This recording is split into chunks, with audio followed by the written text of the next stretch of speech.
Hello friends, my style YouTube சேனலில் உங்களுக்கு எல்லாரையும் சந்தோஷமாக இருக்குது. இன்றைக்கி என்னென்னு பார்த்திங்கன்னா, அருமையான ஒரு டிப்ஸ் பார்க்க போகிறோம். என்னென்னா, குழந்தைகளுக்கு சளி எப்படி நம்ம வீட்டிலையே சரி பண்ணலாம் அப்படிங்கிறது தான். இப்போ பார்த்திங்கன்னா, நிறைய பேருக்கு இப்போ சளி வருது. குழந்தைங்களுக்கு ரொம்பவே கஷ்டமாக இருக்கும். சளி வந்ததுன்னா என்ன தான் நம்ம மருந்து கொடுத்தாலும், என்ன தான் நம்ம சரி பண்ணாலும் குழந்தைங்களுக்கு சரி போக்குவதில்லை.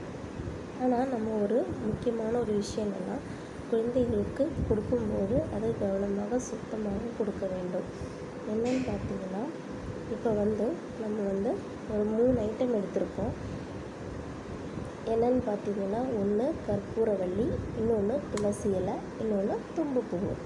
இது 3 தான் நம்ம இன்றைக்கி சளிக்கான மருந்தாக உபயோகப்படுத்த போகிறோம். என்னென்னு பார்த்தீங்கன்னா, நம்ம கற்பூரவள்ளி இருக்குது பார்த்தீங்களா, அது நல்லாவே நம்ம சுத்தம் செய்து 2 மட்டும் எடுத்தால் போதும்.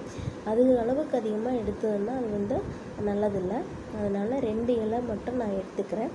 அந்த 2 இலையை நான் நல்லா கழுவி சுத்தம் செய்து கடாயில் வச்சு அது நல்லா வதங்கின வரைக்கும் வதக்கிடலாம். அது வதங்கினதுக்கப்புறம் அது தனியாக எடுத்து வச்சுக்கோங்க. அதுக்கப்புறம் பார்த்திங்கன்னா, துளசி இலையும் நல்லா ஒரு பெரிய அளவுக்கு எடுத்துக்கோங்க. அதுவும் நல்லா சுத்தம் செய்து எடுத்து வச்சுக்கோங்க. இன்னொன்று பார்த்திங்கன்னா, தும்புப்பூவும் அதே மாதிரி ஒரு பெரிய அளவுக்கு எடுத்துக்கோங்க. அதுவும் சுத்தம் செய்து எடுத்து வச்சுக்கலாம்.